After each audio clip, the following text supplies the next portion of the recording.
હું મેલડી છું આ કળિયુગમાં, તમારી કળિયુગમાં માતાઓ ના જગાડું તો મારા અવતારમાં ખોટ પડે.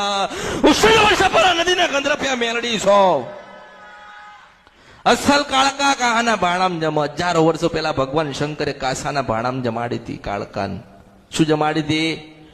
કાળકાના કાહાના ભાણામ જમાડી હતી. કાળકા ગાવા આવી હતી. તોય જયારે રુદ્ર સ્વરૂપ લીધો ને તારે શંકર ભગવાન કાળકાના ચરણમાં શરણમાં પડી જવું પડ્યું હતું. તે ભગવતી કેટલી મોટી હશે, માં કેટલી શક્તિશાળી હશે. ભગવાનથી મોટો કોઈ નહીં. તો ભગવાનથી મોટો કોઈ નતો તો પછી મા કાળીના પગમાં શું કરે છે? કારણ કે આદ્યાશક્તિ પોતે છે. કાળકા છે, બ્રહ્માણી છે, મેલડી છે, જોગણી છે. એના એક ને 1000 સ્વરૂપ છે. પણ ઓળખો, કોઈ કે વાણવટી, કોઈ કે સધીમાં, કોઈ કે જોગણીમાં, મેલડીમાં, ઝોપડીમાં, ખોડિયાલમાં, ચામુંડમાં, મોમાયમાં, મૂળ એકની માં એટલે